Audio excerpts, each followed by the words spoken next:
Hello दोस्तों, नमस्कार। आपका स्वागत है आपके अपने चैनल हिंदी हब ऑफिशियल में। तो दोस्तों, आज हम पढ़ने जा रहे हैं मलिक मोहम्मद जायसी की पद्मावत का नागमती वियोग खंड।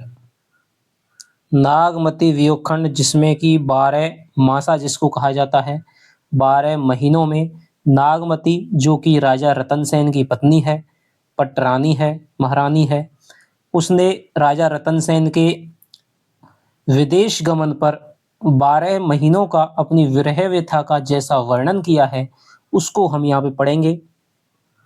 तो थोड़ा-सा हम जायसी के बारे में पढ़ लेते हैं। भक्तिकालीन धारा की प्रेम मार्गी शाखा के अग्रगण्य तथा प्रतिनिधि कवि मलिक मोहम्मद जायसी ने मुसलमान होकर भी हिंदुओं की कहानी हिंदुओं की ही बोली में पूरी सहृदयता से कहकर उनके जीवन में मर्म स्पर्शनीय अवस्थाओं के साथ अपने उदार हृदय का पूर्ण सामंजस्य दिखा दिया है। यानी कि दोस्तों, हिंदुओं की भाषा है, आप जानते हैं पूरा का पूरा सूफी काव्य हिंदुओं की कथानकों पे, कहानियों पे आधारित है, जिसे इन्होंने अवधी भाषा में रचा है। कबीर ने केवल भिन्न प्रतीत होती हुई परोक्ष सत्ता का आवाज दिया था। प्रत्यक्ष जीवन की एकता का दृश्य सामने रखने की आवश्यकता थी, वह जायसी के द्वारा पूर्ण हुई। तो पूरा का पूरा आपका क्या है, आचार्य रामचंद्र शुक्ल का कथन है। जायसी के जन्म के संबंध में अनेक मत हैं। इनकी रचनाओं में जो मत उभर कर सामने आता है उसके अनुसार जायसी का जन्म 1492 ईस्वी में लगभग रायबरेली जिले के जायस नामक स्थान पर हुआ था। ये स्वयं कहते थे जायस नगर मोर स्थानु। जायस के निवासी होने के कारण ही वे जायसी कहलाए। मलिक मोहम्मद जायसी की वंश परंपरा से प्राप्त उपाधि थी। इनका नाम केवल मोहम्मद था, इस प्रकार इनका प्रचलित नाम मलिक मोहम्मद जायसी बना। बाल्यकाल में ही जायसी के माता-पिता का स्वर्गवास हो जाने के कारण शिक्षा का कोई उचित प्रबंध न हो सका। 7 वर्ष की आयु में ही चेचक से इनके कान और एक आंख नष्ट हो गई थी। ये काले और कुरूप तो थे ही, एक बार बादशाह शेरशाह इन्हें देखकर हंसने लगे। तब जायसी ने कहा, मोही का हंसी की कोह रही, यानी मुझ पर हंसता है या फिर आप विधाता पर हंसते हो। इस पर बादशाह बहुत लज्जित हुए। जायसी एक गृहस्थ के रूप में भी रहे। इनका विवाह भी हुआ, पुत्र भी थे, परंतु पुत्रों की असामयिक मृत्यु से इनके हृदय में वैराग्य का जन्म हुआ। इनके 4 घनिष्ठ मित्र थे, यूसुफ मलिक, सलाम कादिम, सलोने मियाँ, बड़े शेख। बाद में जायसी अमेठी में रहने लगे थे। वहीं सन 1542 में इनकी मृत्यु हुई थी। कहा जाता है कि जायसी के आशीर्वाद से अमेठी नरेश के यहाँ पुत्र का जन्म हुआ। तब से उनका अमेठी के राजवंश में बड़ा सम्मान था। प्रचलित है कि जीवन के अंतिम दिनों में ये अमेठी से कुछ दूर मंगरा नाम के वन में साधना किया करते थे। वहां किसी के द्वारा शेर की आवाज से के धोखे में इन्हें गोली मार देने से इनका देहांत हो गया था। तो जायसी के बारे में आप मुख्यतः जानते हैं। इनकी रचनाओं के बारे में थोड़ा सा देख लेते हैं।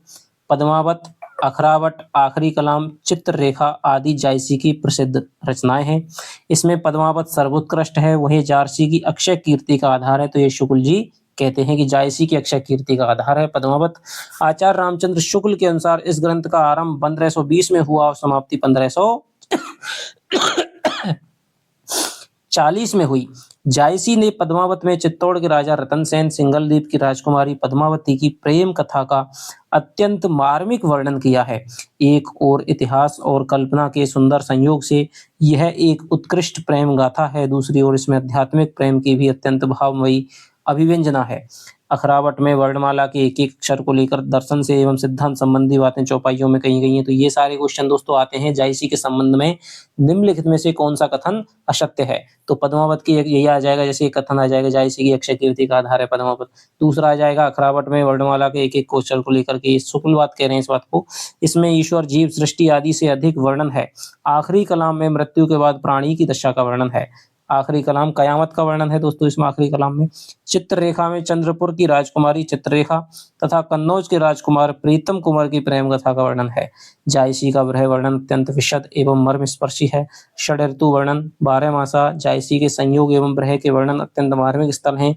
जायसी रहस्यवादी कवि हैं। इनके रहस्यवाद की सबसे बड़ी विशेषता उनकी प्रेम मूलक भावना है।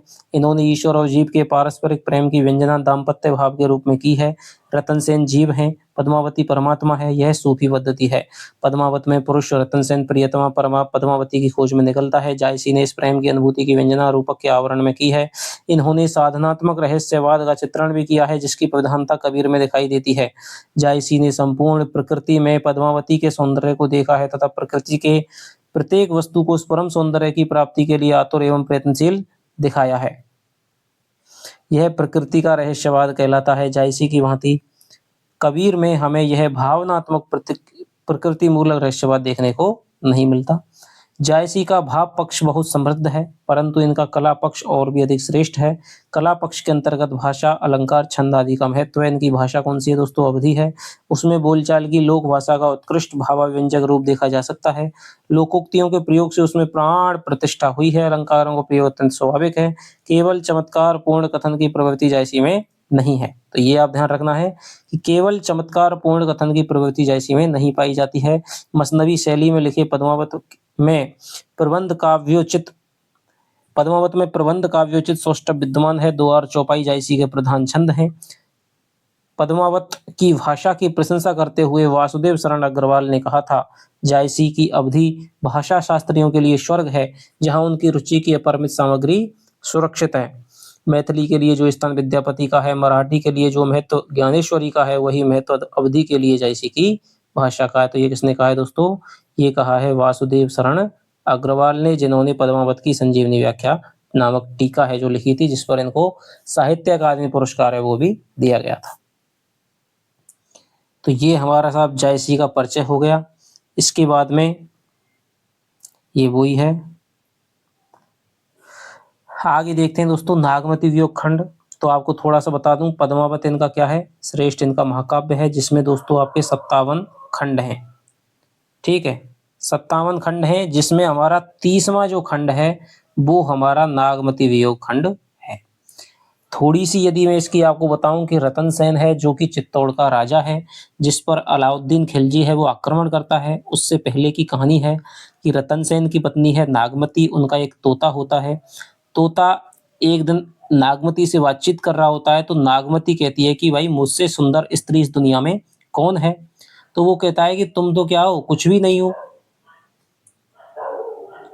एक सिंगल द्वीप की राजकुमारी है जिसका नाम पद्मावती है, और वो तो बहुत ज्यादा सुंदर है, और उसके रूप की गुण की तोता है वो बखान करता है, प्रशंसा करता है। नागमती उसके सौंदर्य वर्णन को सुनकर के डर जाती है।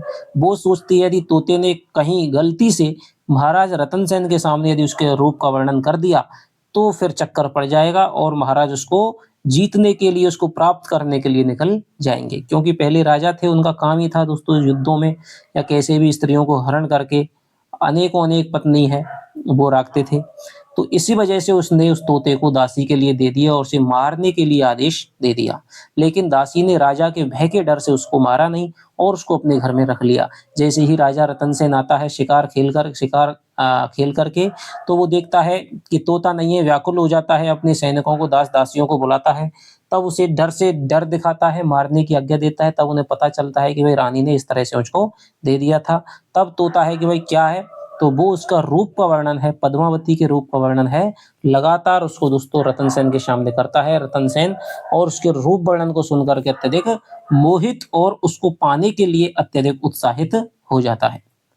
तब रतन सेन पूरे दल बल के साथ में सिंगल द्वीप के लिए निकलता है। पहले उड़ीसा जाता है, उड़ीसा से नावों में सिंगल द्वीप के जाता है, और तब दोस्तों जो नागमती है वो उसके विरह में तड़पती है और यहीं पर अपने विरह की विभिन्न विभिन्न महीनों में क्या कर रही है, वो अव्यक्ति करती हुई दिखाई देती है। तो यही दोस्तों नागमती वियोग खंड है। इसे कहते हैं 12 मासा पद्धति। और 12 मासा जो पद्धति है वो नागमती की आषाढ़ महीने से आई है। ये बहुत क्वेश्चन पूछा जाता है कि नागमती जो पद्मावत का नागमती वियोग खंड है 12 मासा है, वो कौन से महीने से शुरू होता है? तो आषाढ़ महीने से शुरू होता है दोस्तों। ठीक है, तो देखिए, और बीसल देव रासो का है, वो बीसल देव रासो है उसका दोस्तों है वो कार्तिक महीने से शुरू होता है। चलिए, प्रस्तुत वर्णन पद्मावत से अवतरित है। सिंघल के राजा गंधर्व सेन की पुत्री पद्मावती एक पालित शुक किसी कारणवश महल से निकला और बहेलिये द्वारा पकड़ा जाकर चित्तौड़ के एक ब्राह्मण द्वारा क्रय किया गया। ब्राह्मण ने 1 लाख रुपए लेकर के उसे चित्तौड़ नरेश रतन सेन के हाथों बेच दिया। एक दिन उसकी रानी नागमती ने उस वाचाल तोते से अपने रूप के विषय में पूछा, जिस पर उसने पद्मावती की प्रशंसा करते हुए उसकी अपेक्षा रानी का रूप बहुत घटकर बतला दिया। रानी ने तोते को मार डालने का आदेश एक धाय को दिया। राजा के भय से धाय ने तोते को छिपा दिया। राजा लौटने पर तोते को ना पाकर अत्यंत क्रोधित हुआ। अंत में वह हीरामन नाम का तोता उपस्थित किया गया। राजा ने उससे संपूर्ण घटना सुनी। पद्मावती का रूप वर्णन सुनते ही राजा 16 कुंवर जोगियों के साथ पद्मावती को प्राप्त करने के लिए जोगी का वेश बनाकर निकल पड़े। राजा की अनुपस्थिति में रानी नागमती के वियोग दुख में संतप्त होने का जायसी ने निम्न प्रकार से किया है। तो यहाँ पर हमारा जो वर्णन है दोस्तों वो शुरू होगा। देखिए कि नागमती चित और पथ हेरा। तो रतन सेन की जो पत्नी है वो नागमती है। नागमती वियोग वर्णन के बारे में शुक्ल ने, हजारी प्रसाद द्विवेदी ने, वासुदेव शरण अग्रवाल ने क्या क्या दोस्तों बातें कही हैं, किसी पंक्ति के विषय में कुछ विशेष व्याख्या करी है, इसको हम अर्थ होने के बाद में देखेंगे। नागमती चित और पथ हेरा कि नागमती ने, देखिए क्या कहती है कि इसमें नागमती की जो विरहकालीन चिंता है उसका वर्णन है और विरह का जो शरीर पे जो प्रभाव पड़ता है उसका यहाँ पे दृष्टांतों के माध्यम से वर्णन किया गया है कि किस प्रकार से इस तोते ने मुझको धोखा दिया है। कि नागमती चित और पथ हेरा कि नागमती चित और माने दोस्तों चित्तौड़, पथ माने रास्ता, हेरा माने देखती है। कि जो नागमती है वो चित्तौड़ के रास्ते को देखती रहती है, क्योंकि चित्तौड़ के जिस रास्ते से प्रिय गए थे शायद उसी रास्ते से वो आ जाएं। तो नागमती चित्तौड़ के पथ को देखती रहती है। पियू जो गए पुनि कीने ना फेरा कि पियू माने प्रिय, जो गए माने जो चले गए, पुनि माने पुनः, कीने ना फेरा लौट करके नहीं आए, कीने ना फेरा लौटे नहीं।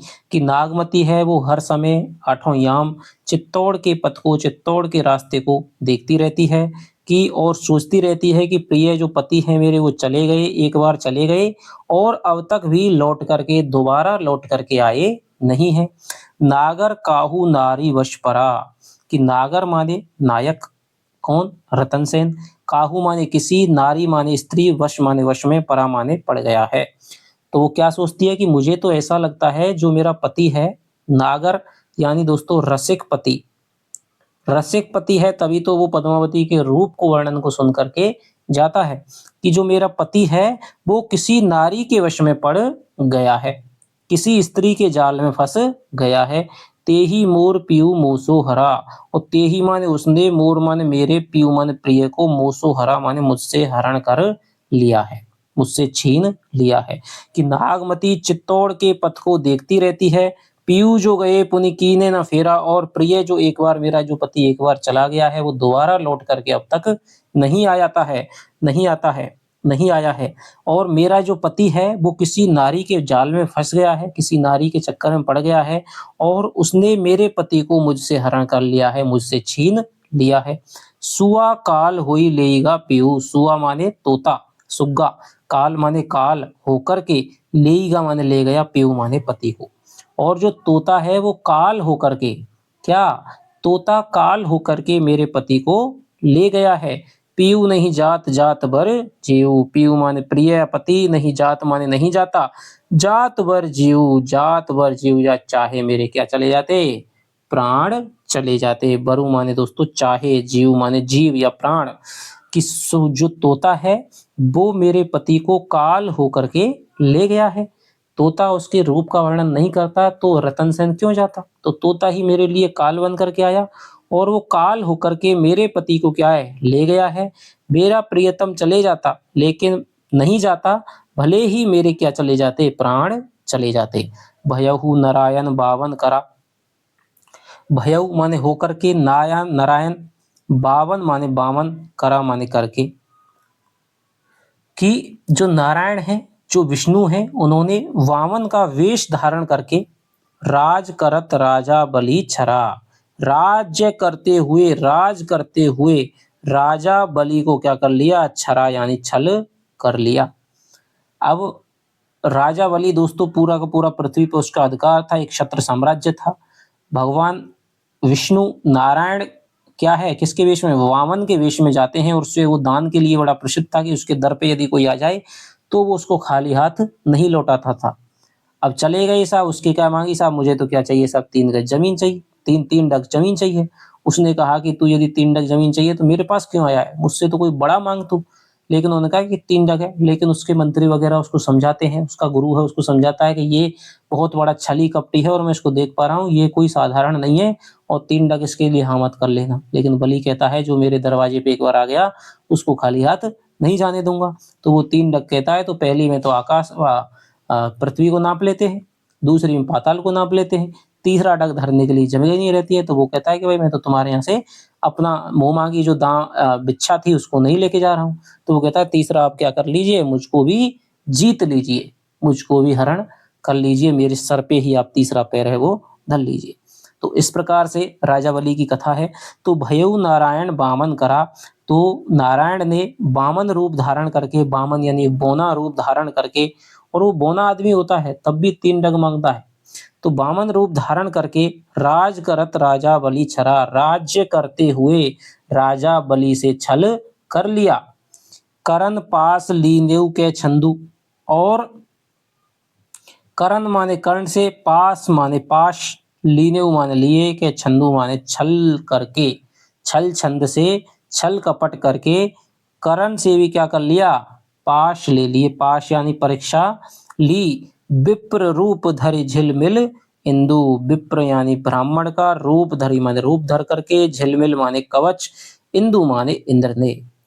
और नारायण ने क्या किया दोस्तों, किसके पास गए, कृष्ण है, नारायण के अवतार हैं तो कृष्ण है। जब अर्जुन का कर्ण का युद्ध चल रहा था तो कर्ण को दोस्तों अपने पिता सूर्य से कवच और कुंडल हैं वो प्राप्त थे, जिनकी वजह से अर्जुन की युद्ध में विजय नहीं हो पा रही थी। तो कृष्ण ने सोचा कि इनका कोई उपाय करना चाहिए, और कृष्ण जैसा कि अर्जुन है वो इंद्र के भी पुत्र हैं, तो इंद्र के पास गए और इंद्र से प्रार्थना की कि आप वेश धारण करके ब्राह्मण बन करके, और इंद्र इस काम में माहिर था, ब्राह्मण बन करके आप क्या कर लीजिए, कर्ण के कवच और कुंडलों को मांग लीजिए, क्योंकि कर्ण है वो भी दानी था विशेष रूप से।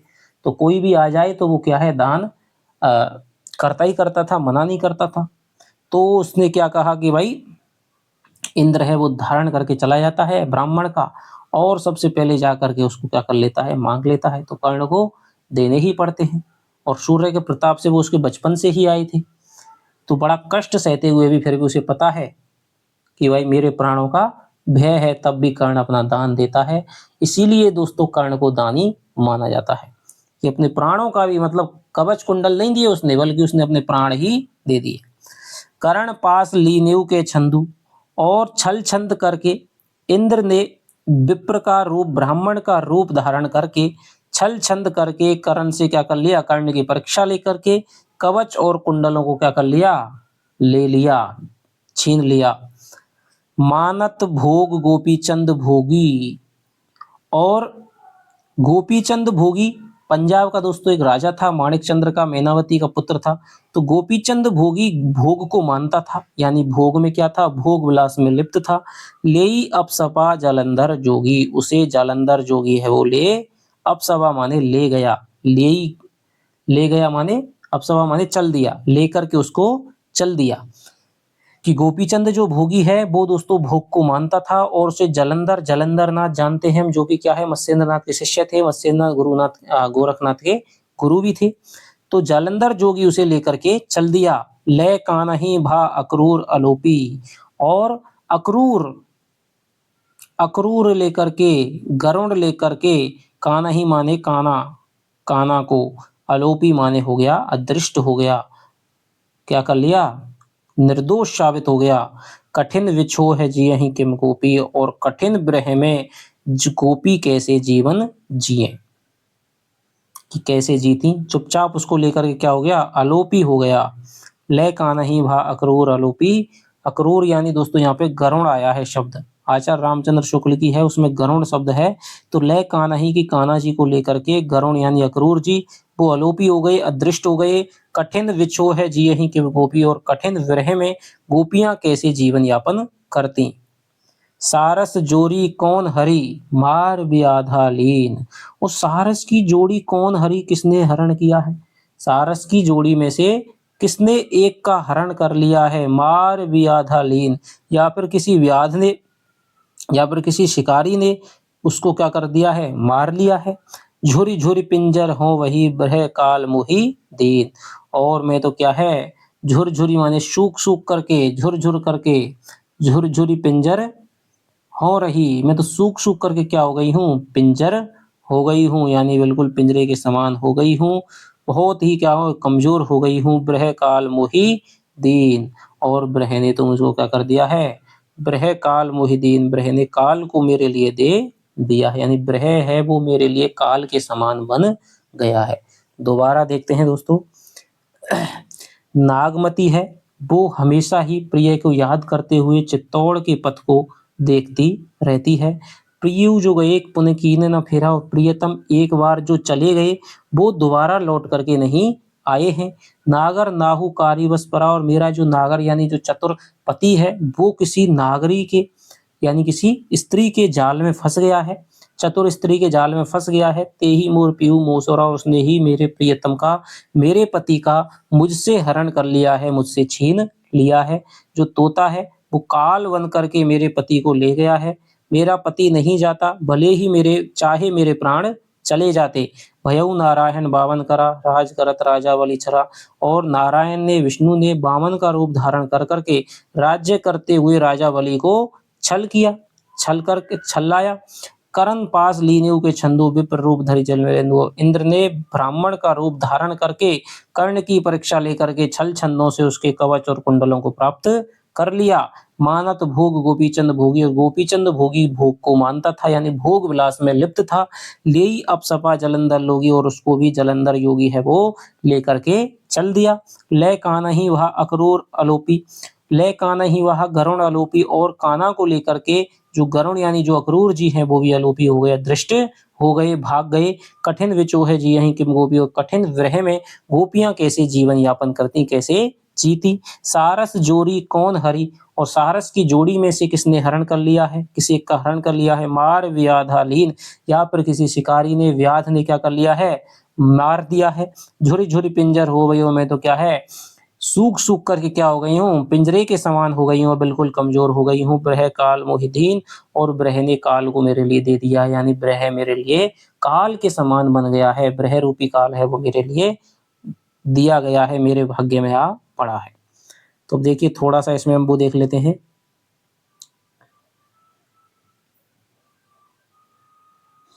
इसमें जो है आपका ब्रह्मूलक जो चिंता है, और गुण कथन, गुण कथन है, दृष्टांतों के माध्यम से गुण कथन की व्यंजना की गई है। इसके अलावा इसमें यहाँ से जो भी है दोस्तों, नागमती का है वो प्रोषित पथ का नायिका है, प्रोषित पथ का नायिका है। प्रोषित पथ का नायिका उसे कहते हैं जिसका पति है वो विदेश के लिए चला जाता है। असूया और श्रम नामक संचारी भाव हैं इसमें आए हैं, ईर्ष्या कर रही है वो। इसके अलावा शरीर पे पड़ने वाले विरह का उसने वर्णन किया है। ठीक है, सारा का सारा जो नागमती का जो विरह है वो आपका प्रवास मूलक विरह के अंतर्गत आएगा। प्रवास मूलक विरह यानी जिसका पति है वो प्रवास कर गया है, तब जो विरह होता है वो प्रवास मूलक विरह होता है। इसके अलावा हम थोड़े से दोस्तों अलंकार यदि इसमें देखें तो देखिए, भयउ नारायण बामन करा, करण पास मानत लोक केर। चारों में दोस्तों आपका दृष्टांत अलंकार है, बहुत ही इंपॉर्टेंट है। दृष्टांत इनके माध्यम से समझाया है। सुआ काल हुई, तो सुआ काल हुई में दोस्तों क्या है आपका, निरंग रूपक है, या रूपक अलंकार आप कर लो। रूपक का एक भेद है, निरंग रूपक है कि सुआ काल होकर के, यानी काल रूपी सुआ। ठीक है, इसके अलावा हमारा दोस्तों यहाँ पर मार व्याधा लीन जियं की गोपी, यहाँ पे आपका प्रश्न अलंकार हो जाएगा, प्रश्न अलंकार हो जाएगा। इसके अलावा आपका ब्रह काल में भी दोस्तों क्या है, रूपक अलंकार आपका हो जाएगा।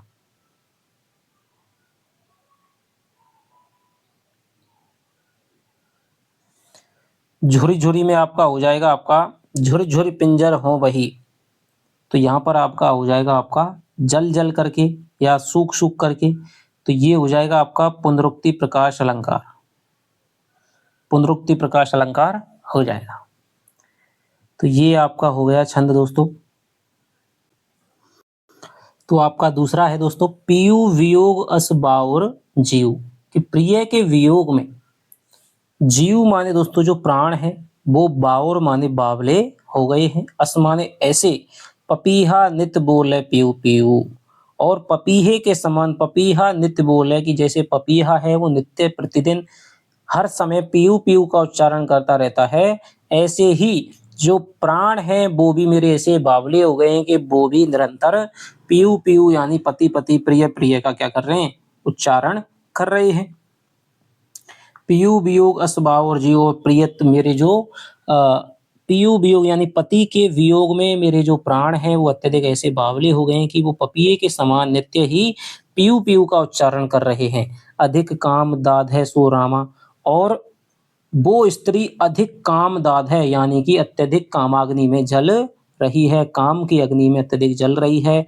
हर लेव सुआ गयु पीऊ नामा, हर लेव सुआ माने हर करके उसको सुआ माने तोता, गयु पीऊ नामा यानी प्रियतम के नाम से, पति के नाम से जो सुआ यानी तोता है वो उसके प्राणों का हरण करके ले गया है। पीयू वियोग असबाउर जीव यानी जो प्रियतम का वियोग में उसके प्राण हैं वो बावले हो गए हैं और नित्य ही पपीहा के समान पीयू पीयू का उच्चारण कर रहे हैं। अधिक काम दाद है सो रामा, और वो सो रामा माने वो स्त्री अत्यधिक काम से जल रही है, कामाग्नि में जल रही है।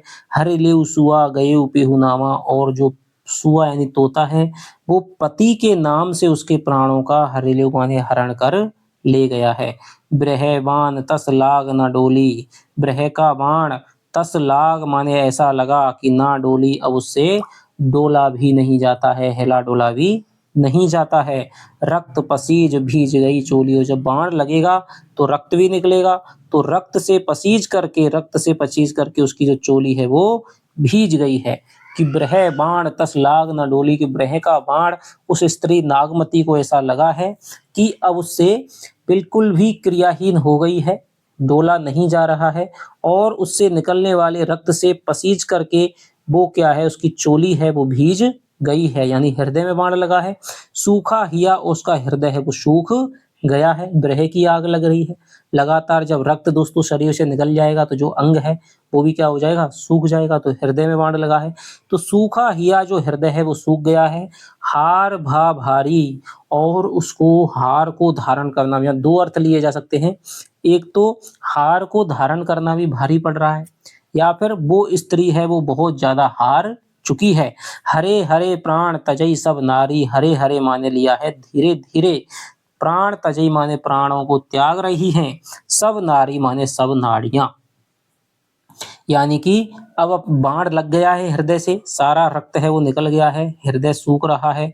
अब जब हृदय दोस्तों सूखेगा, रक्त का संचालन नहीं होगा, तो फिर धीरे धीरे जो प्राण तजई सब नारी, सब इन सारी नाड़ियों में से प्राण निकलता जा रहा है, सारी नाड़ियां हैं वो प्राणों को त्यागती हुई दिखाई दे रही हैं। खने एक आव पेट में है सांसा, और खने एक यानी क्षण भर के लिए, क्षण एक माने क्षण भर के लिए पेट में होकर के सांस आती है, खनई जाई और क्षण भर में ही निकल जाती है। जीव हुई निराशा, और उसके हृदय में क्या हो जाती है दोस्तों, निराशा हो जाती है, वो स्त्री नायिका है वो निराश हो जाती है। पवन डोलावही सींचही चोला,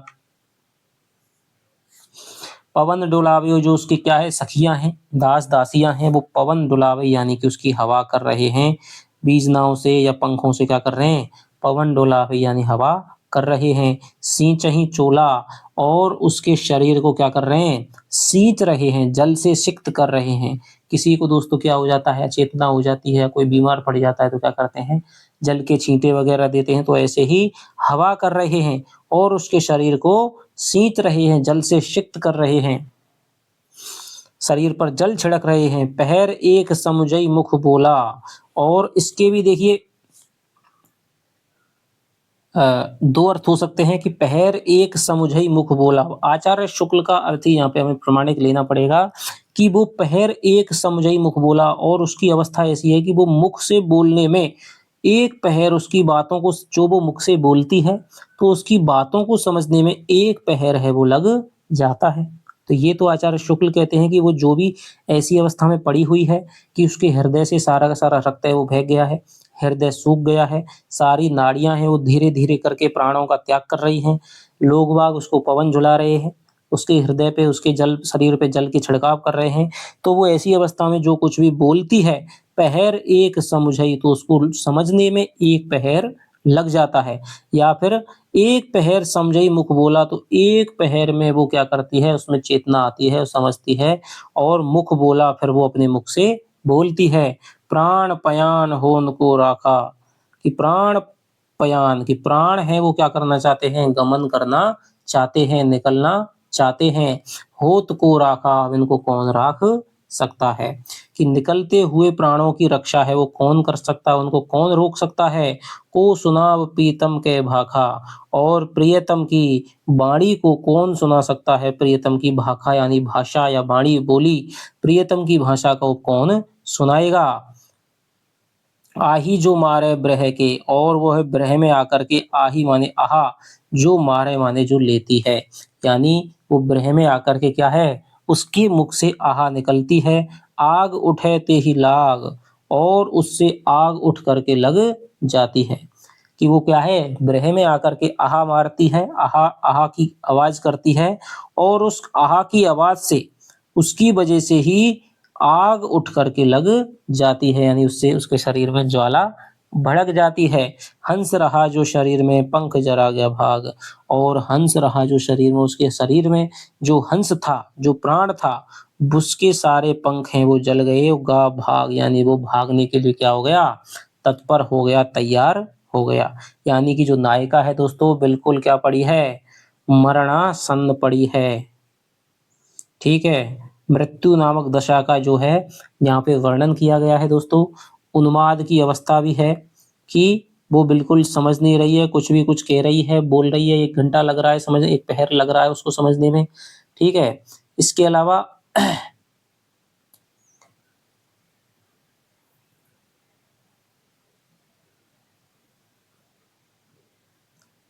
देखिए, दोबारा से अर्थ देखते हैं, उसके बाद में देखेंगे कि पीयू वियोग अस बाउर जीव, कि प्रियतम के वियोग में उसके जो प्राण हैं वो बावले हो गए हैं। तो यहाँ पर हमारा कौन-सा है, उन्माद नामक दशा है, बावली हो गई है, तो उन्माद नामक दशा है। पपीहा नित्य बोले पीयू पीयू, ऐसे बावले हो गए हैं कि वो पपीहा के समान नित्य ही पीयू पीयू का, पति प्रिय प्रिय का उच्चारण करते रहते हैं।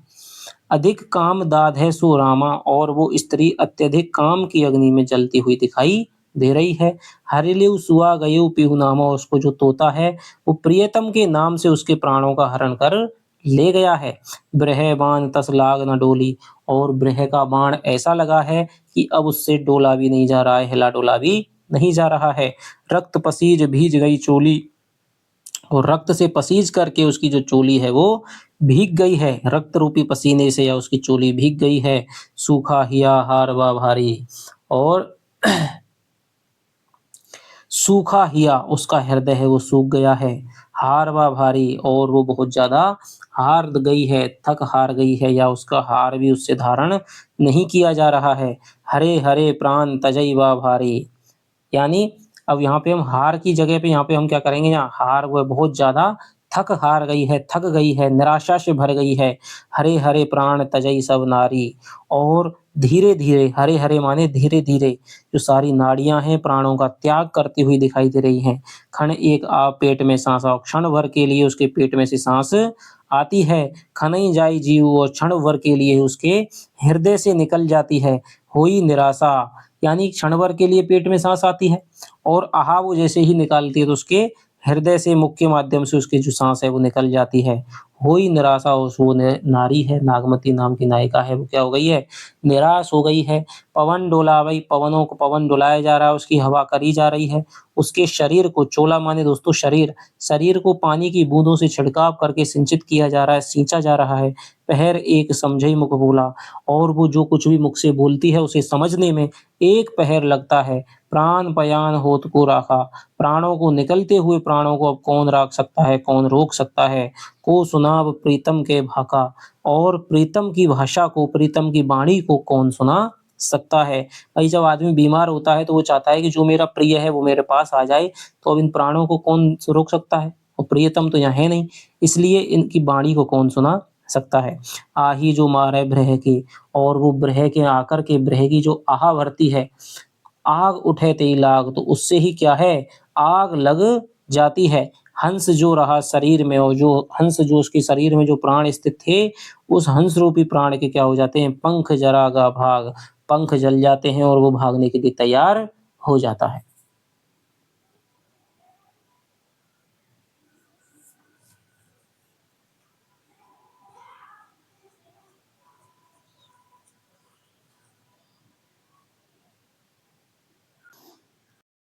तो दोस्तों यहाँ पर हमारे वियोग की विभिन्न दशाओं का यहाँ पे जायसी ने चित्रण किया है। जैसे कि पीयू वियोग अस बाउर जीव, तो यहाँ पर हमारे हो जाएगी आपके उन्माद की अवस्था की बावड़ी हो गई है, तो उन्माद अवस्था का वर्णन है। पपीहा नित बोले पीयू पीयू, तो पीयू पीयू रटती रहती है, ये प्रलाप नामक दशा है ब्रह की। इसके अलावा दोस्तों यहाँ पर आपके ब्रह वान तस लागना, ब्रह रूपी बाण है, यहाँ पर आपका रूपक अलंकार हो जाएगा। लग्न यहाँ पर हो जाएगी आपकी जड़ता नामक दशा है वो हो जाएगी। इसके अलावा रक्त पसीज भीज गई चोली, यहाँ पर दोस्तों श्वेद नामक जो सात्विक संचारी भाव है, स्वेद स्वेद नामक सात्विक भाव है वो हो जाएगा। इसके अलावा आपका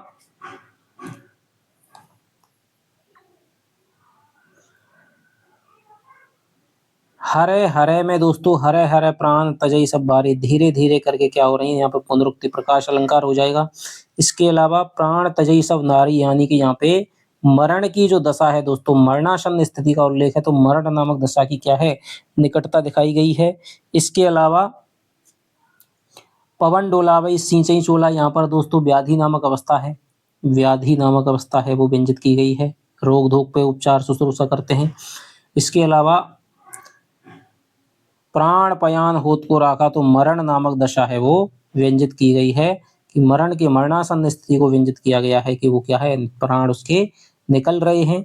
इसके अलावा हंस जो रहा शरीर में, पंख जरागा भाग, तो यहाँ पर दोस्तों क्या हो जाएगा आपके, हंस जो रहा शरीर में, रूप का अतिशयोक्ति अलंकार हो जाएगा, रूप का अतिशयोक्ति अलंकार हो जाएगा। आही जो मारे ब्रह के, आही उठे दे लाग, यहाँ पे हो जाएगी दोस्तों विभावना हो जाएगी। विभावना में भी चौथी विभावना है कि कारण तो है, लेकिन दोस्तों कारण है वो उपयुक्त कारण नहीं है, केवल आहा भरने से आग लगने का यहाँ पे वर्णन है, तो उपयुक्त कारण ना होने पर भी बिना कारण के, बिना समर्थ कारण के कार्य के होने की संभावना बताई जा रही है, तो यहाँ पर विभावना अलंकार है, विभावना में भी चौथी विभावना का अलंकार है। ठीक है, हंस जो रहा शरीर में, तो यहाँ पर रह जाएगा आपका रूप का अतिशयोक्ति अलंकार। तो ये आपका हो गया दोस्तों आपका पूरा का पूरा। इसमें आपका एक बार और करवा देता हूँ कि पियो वियोग अस बाउर जीव, के प्रिय के वियोग में जो प्राण है वो बावले हो गए हैं, और वो पपीहे के समान नित्य पीयू पीयू बोलते रहते हैं। वो स्त्री है, काम से अत्यधिक जल रही है, और उसको जो तोता है प्रियतम के नाम से उसके प्राणों का हरण कर ले गया है। प्रह का बाण ऐसा लगा है कि उससे हिला डोला भी नहीं जा रहा है, जड़ता आ गई है। रक्त पसीज भीज गई चोली, और रक्त को पसीज करके उसकी जो चोली है वो भीग जाती है, उसका हृदय सूख जाता है। हार बा भारी, और वो नारी अत्यधिक हार जाती है, थक जाती है, बड़ी ही हार जाती है, निराश हो जाती है। धीरे धीरे करके उसके सारी नाड़ियां हैं वो प्राणों का त्याग करते हुए दिखाई दे रही हैं।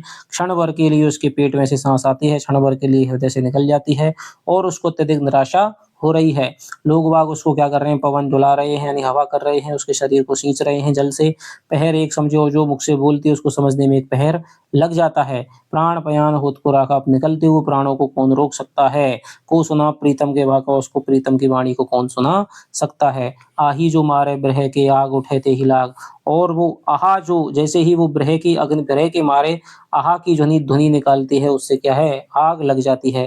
हंस जो रहा शरीर में, पंख जरागा भाग, और उसके शरीर में जो प्राण रूपी हंस है उसके पंख जल जाते हैं, और वो भागने के लिए तत्पर हो जाता है। तो ये हमारा दोस्तों दूसरा है। अब हम देखिए तीसरे पे दोस्तों आते हैं कि पाट महादेवी हुए ना हारू, कि पाट महादेवी माने पट महादेवी, यानी जो पटरानी होती है। तो हे पटरानी, तो अगला है दोस्तों, हम अगला देखते हैं कि पाट महादेवी ही है ना हारू, कि पाट महादेवी यानी कि पट महादेवी माने महादेवी, यानी जो पटरानी होती है उसको क्या कहते हैं, पाट महादेवी। तो हे पट्ट महारानी, हे पट्ट महादेवी, हिये ना हारू, आप अपने हृदय से मत हारो। आप अपने हृदय को निराश मत करो, हृदय से हारो मत। समझी जीव चित चेत समारो, अपने जीव माने प्राणों को समझो, यानी प्राणों की रक्षा करो।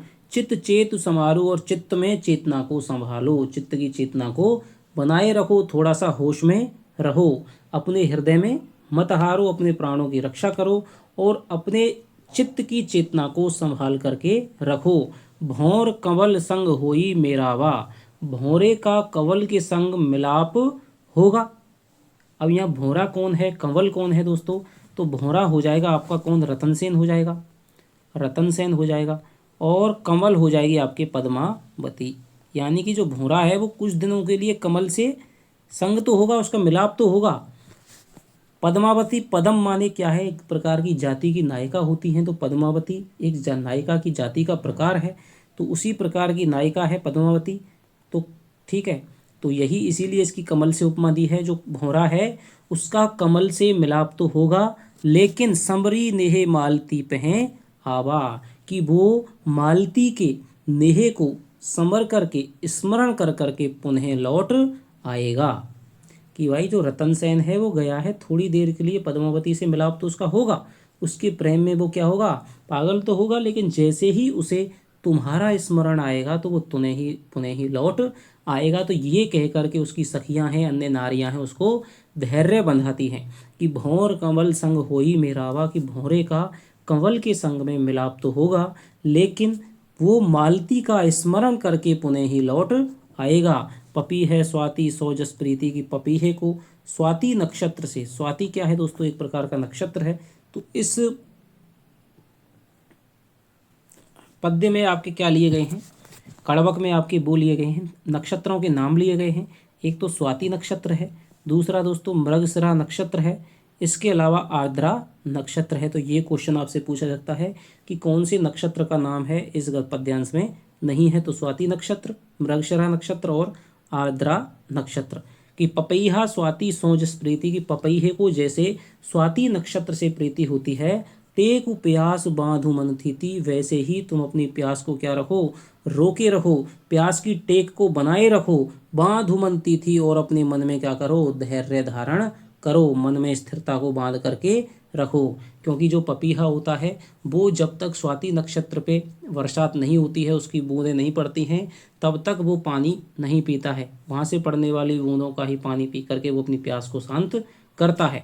तो पपई है स्वाति सौ जस प्रीति, के पपईहे को जैसे स्वाति नक्षत्र से प्रीति होती है, प्रेम होता है, वैसे ही तुम अपनी प्यास की टेक को बनाए रखो, अपने मन में स्थिरता को धारण किए रहो। धरती ही जैसे गगन सुनेहा, और धरती को जैसे गगन यानी आकाश से नेहा माने प्रेम होता है, पलटी आव वर्षा ऋतु मेहा, वैसे ही वो गगन है वर्षा ऋतु में मेह के रूप में, बारिश के रूप में पलट करके आ जाता है।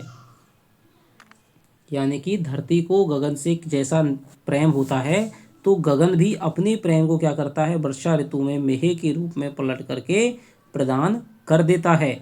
पुनि वसंत ऋतु आव नवेली, के हे नवेली नायिका नागमती, पुनि वसंत ऋतु आव, कि तुम्हारे जीवन में तुम सोच रही हो भाई क्या है, वसंत ऋतु चली गई है, ऐसा नहीं है, तुम्हारा यौवन नहीं नष्ट हुआ है। तो पुनि वसंत ऋतु आव, के दोबारा से वसंत ऋतु है वो आएगी। सो रस वही रस होगा, वही मधुकर, वही भौरा होगा, वही क्या होगी, लताएं होंगी, यानी कि वही तो क्या होगा, प्रेम होगा, वही तुम्हारा पति रतन सेन होगा, वही तुम, यानी तुम क्या होगी, लता के समान तुम नागमती तुम होगी। जिस जिन मत अस जीव करस तू बारी, कि तू जिन माने मत, अस माने ऐसा, जीव माने जीव को, करस माने करो, तू बारी, की हे सखी तुम अपने हृदय को ऐसा मत करो, अपने हृदय को छोटा मत करो। यह तरवर पुनि उठई संवारी, यह तरवर माने पेड़, पुनि माने पुनः उठ करके, संवारी माने संवर जाएगा। ये तुम्हारे शरीर रूपी जो वृक्ष है, यौवन रूपी जो वृक्ष है, वो तुम्हारा पुनः उठ करके संवर जाएगा, पुनः उठ करके क्या हो जाएगा, हरा भरा हो जाएगा।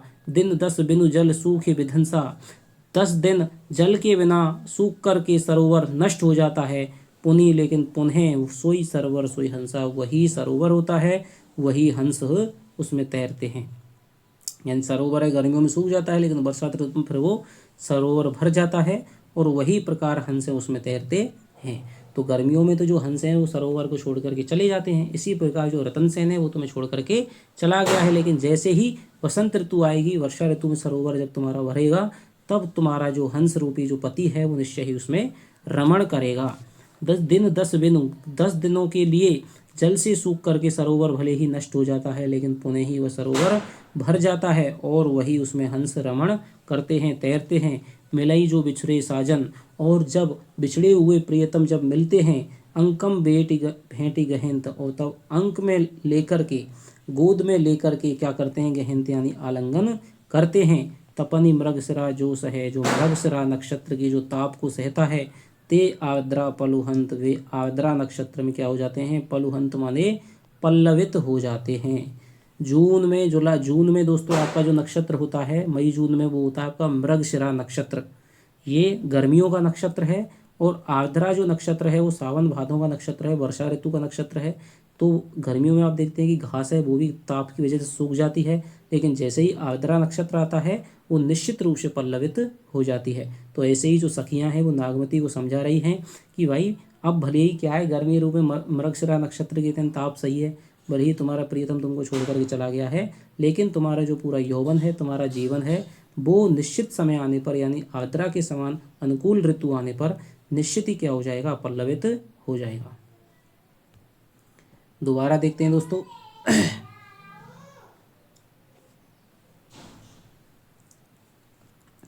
कि पाट महादेई हिये न हारू, कि हे पट्ट महादेवी तुम अपने हृदय में मत हारो।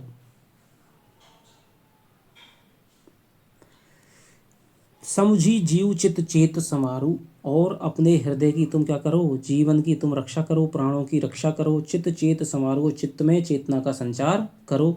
भौर कंवल संग होई मिलावा, भौरे का कमल के संग मिलाप भले ही होगा, लेकिन वो मालती के नेह को यानी प्रेम को संवरी माने स्मरण करके, याद करके, पह आवा पुनः आ जाएगा, पुनः लौट करके आ जाएगा। पपी है स्वाति सोजस प्रीति, पपीहे को जैसे स्वाति नक्षत्र से प्रेम होता है, टेकु प्यास बांधवन दीति, ऐसे ही तुम अपनी प्यास की टेक को बनाए रखो और अपने मन में स्थिरता को बांध करके रखो। धरती ही जैसे गगन सोनेहा, धरती को जैसे गगन से प्रेम होता है, वैसे ही पलट आव वर्षा ऋतु मोहा, और लेकिन गगन भी क्या है, वर्षा ऋतु में आकर के मेह यानी बारिश के रूप में पलट करके आ जाता है, अपना प्रतिदान है वो चुका देता है।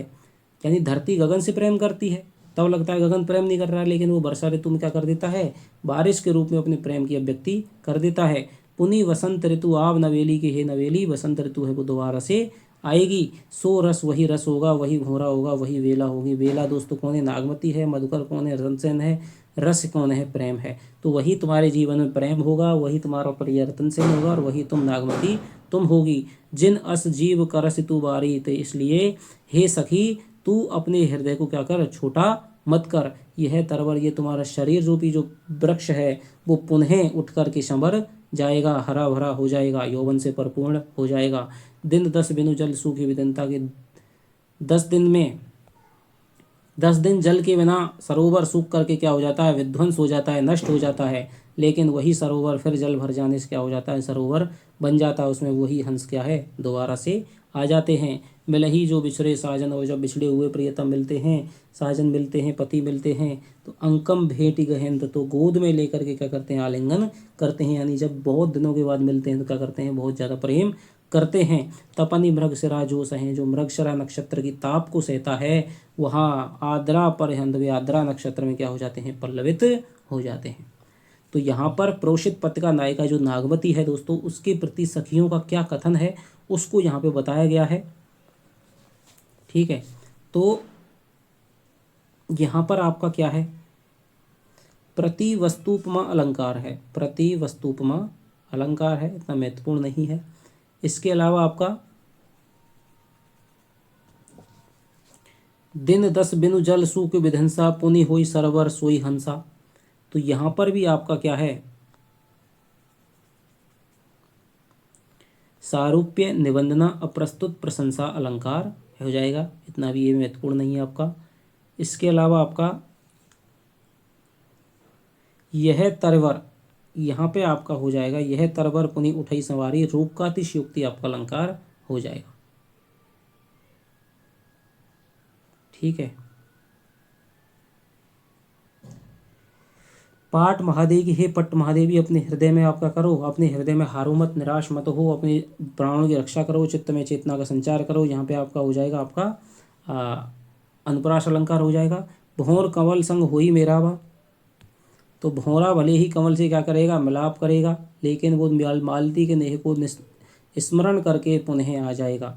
पपीहे को स्वाति नक्षत्र से जैसे प्रेम होता है, ऐसे ही तुम प्राण प्यास को अपनी को बांधी रहो और अपने मन में स्थिरता को धारण करो। धरती को जैसे गगन से प्रेम होता है, पलट या वर्षा ऋतु मोहा, ऐसे ही वो वर्षा ऋतु में पलट करके अपने मेह बारिश के माध्यम से अपने नेह को व्यक्त करता है। तो हे नवेली, बसंत ऋतु पुनः आएगी।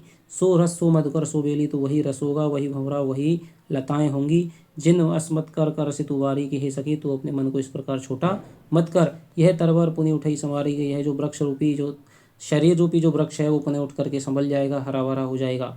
10 दिन जल के बिना सूख करके जो सरोवर है वो विध्वंस हो जाता है, नष्ट हो जाता है, लेकिन पुनः जल के भर जाने पर वह सरोवर दोबारा से आ जाता है, वही हंस उसमें आ जाते हैं, वही हंस रमण करते हैं।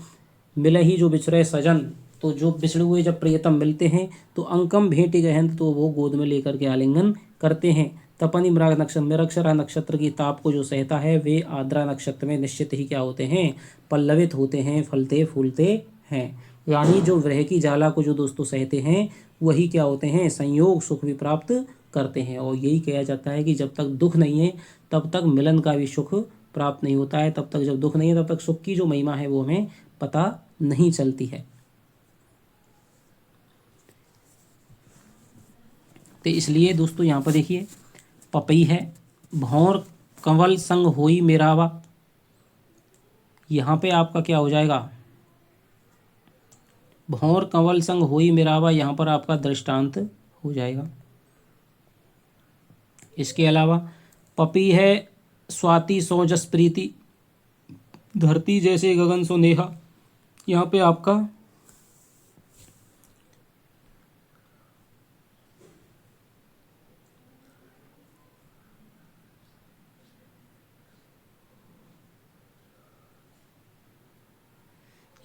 उदाहरण अलंकार हो जाएगा, उदाहरण अलंकार हो जाएगा, उदाहरण अलंकार हो जाएगा।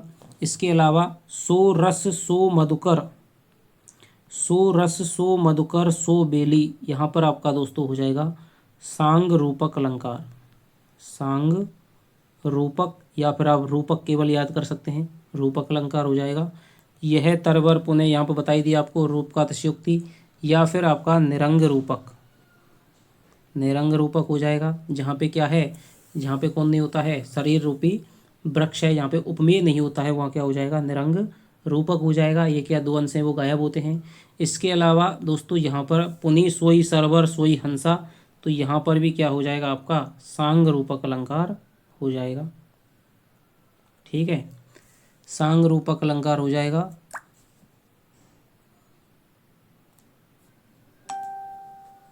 तो ये आपका पूरा पूरा पद हो गया। तो दोस्तों 3 पद हैं वो हमने आप पढ़ लिए हैं। तो एक बार मैं थोड़ा सा आपको जल्दी जल्दी और करवा देता हूँ कि नागमती चित्तौड़ के रास्ते को देखती रहती है कि वहाँ से जो उसके पति गए थे वो पुनः लौट करके नहीं आए हैं। नागर यानी जो चतुर राजा है रतन सेन है, वो किसी नारी के जाल में फंस गया है, ते ही माने उस नारी ने मेरे पति को मुझसे छीन लिया है। सुआ यानी जो तोता है, काल होकर के मेरे पति को ले गया है। मेरे प्रिय नहीं जाते, भले ही मेरे प्राण चले जाते। बहु नारायण बामन करा, और नारायण ने बामन का वेश धारण कर करके राज करते हुए राजा बलि को छल करके उससे क्या कर लिया, उसके सारे राज्य को छीन लिया। और इंद्र ने ब्राह्मण का रूप धारण करके छल छंदों से कर्ण को की परीक्षा लेकर के उसके कवच कुंडलों को छीन लिया, जिससे कि क्या हो गया, अर्जुन के लिए क्या हो गया दोस्तों, लाभ प्राप्त हो गया। मानत भोग गोपीचंद भोग, गोपीचंद भोगी है वो भोग को भोग विलास में जी रहा था, भोग को मानता था। ले अपसपा जलंधर जोगी, उसको जलंधर जोगी लेकर के चल दिया। अपसपा माने चल दिया। ले काना ही भा अक्रूर अलोपी, और काना को लेकर के अक्रूर अलोपी हो गया, अदृष्ट हो गया। कठिन विछुए, इस प्रकार भयंकर दुख में भयंकर ब्रह में गोपियां कैसे जीती। सारस जोरी कौन हरी, सारस की जोड़ी में से किसने हरण किया है। मारे ब्याधा लीन, या किसने ब्याध ने मार दिया है। झोरे झोरे पिंजर हो वही ब्रह काल मोहिदीन, और मैं तो क्या है जल जल करके पिंजर यानी पिंजर के समान है वो हो गई है। ब्रह काल मोहिदीन, ब्रह रूपी काल क्या है, मेरे भाग्य में ही आ पड़ा है, यानी ब्रह मेरे लिए काल के समान बन गया है।